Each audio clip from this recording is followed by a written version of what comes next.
আমরা আলোচনা করতেছিলাম সুদ একটি সামাজিক ব্যাধি ও অর্থনৈতিক অভিশাপ। গত জুমায় আমরা তার কিছু অংশ আলোচনা করেছিলাম। আজকে আমরা শুরু করছি সূরা বাকারার 275 নম্বর আয়াত থেকে।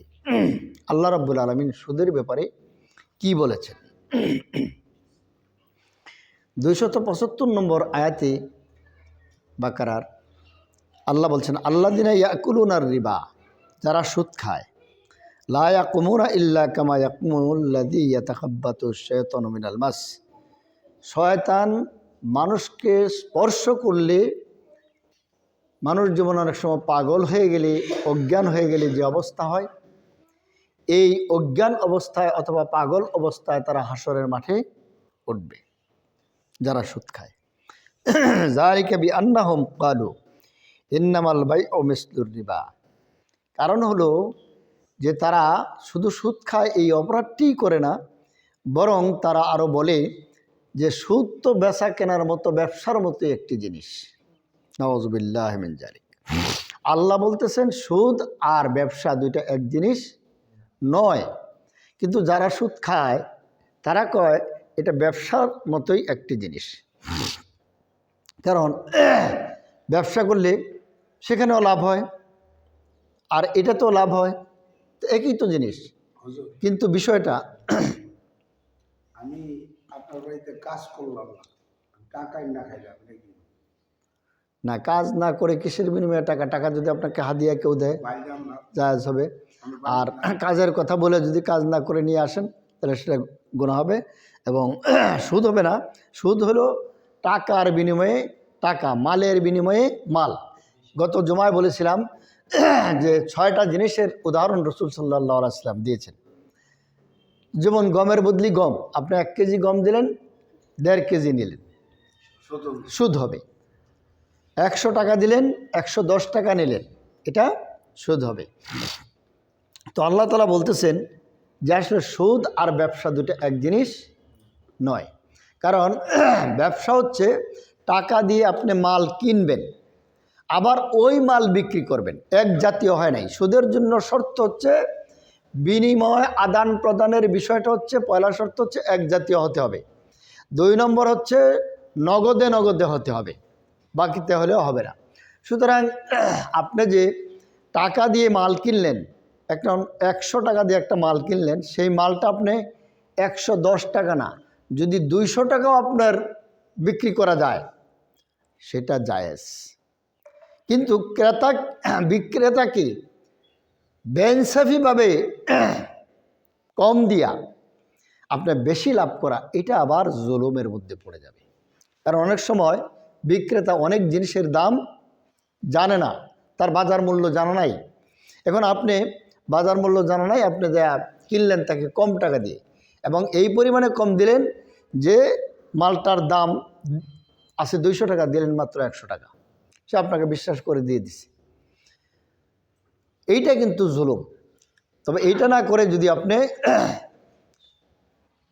তার কাছ থেকে দর দাম বলে যে তুমি বাজার মূল্য না জানা থাকলে জানো, জানা দেখো আমি 100 টাকা বলছি, যদি কেউ বেশি বলে আমাকে বইলো, অথবা তুমি বিক্রি করে ফেলো, তাহলে আপনার জন্য সেটা জুলুম হবে না, তখন সেটা লাভ হবে। এবং এই মালটা কেনার পরে দেখা গেলো বাজার চড়ে গেছে, একটু বাজার বাইরে গেছে, বাইরে যাওয়ার কারণে আপনার এই মালের মধ্যে 200 টাকা লাভ, 100 টাকার মালের মধ্যে 200 টাকা লাভ হতে পারে, 100 টাকা হতে পারে, 50 টাকা হতে পারে, সেটা আপনার ভাগ্য, সেটা আপনার রিজিক, আল্লাহ তাআলা আপনাকে দিচ্ছে, ওইটা কোনো গুনাহ হবে না।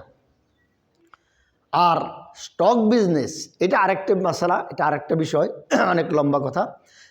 স্টক বিজনেস করার ক্ষেত্রে মাল আটক করে গোদামজাত করে দ্রব্যমূল্য যাতে ঊর্ধ্বগতিতে চলে, বাজারে মার্কেটে মাল না পেয়ে যেন মানুষ হাওতাশ করে আর বাজার চললে পরে বিক্রি করবেন, এটা জায়েজ নেই।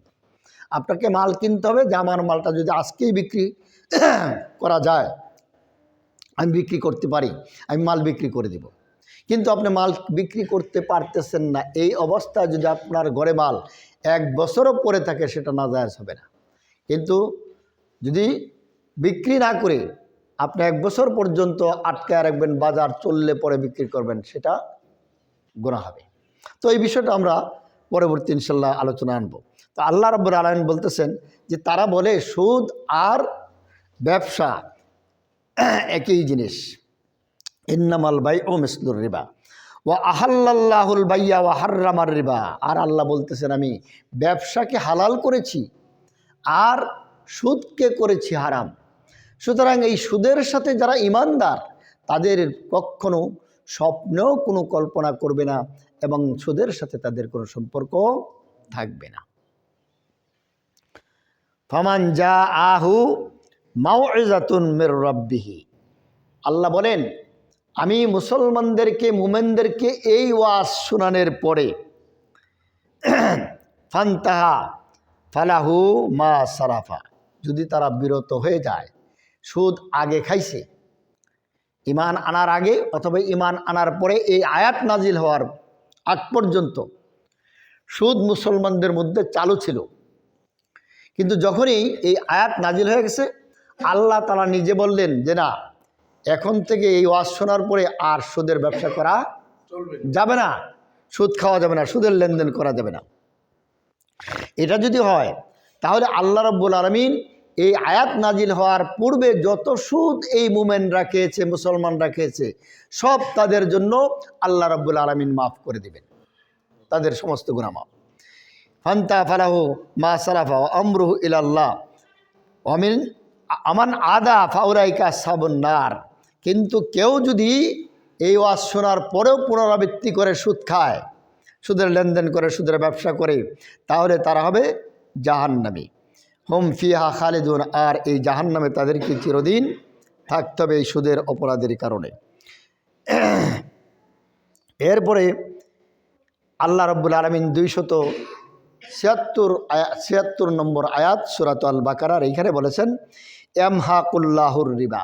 আমরা যদিও বাহ্যিকভাবে দেখি যে সুদের ব্যবসা একটা জাঁকজমক ব্যবসার, টাকা অনেক বেড়ে যায়, কিন্তু এই টাকার মধ্যে কোনো বরকত থাকে না। যেমন কুকুরের বাচ্চা, আমার বাড়িতে একটা হয়েছে এরকম, এবার 10টা বাচ্চা নেওয়া বের হয়েছে, কিন্তু এর মধ্যে বোধহয় একটা না দুইটা মরে গেছে।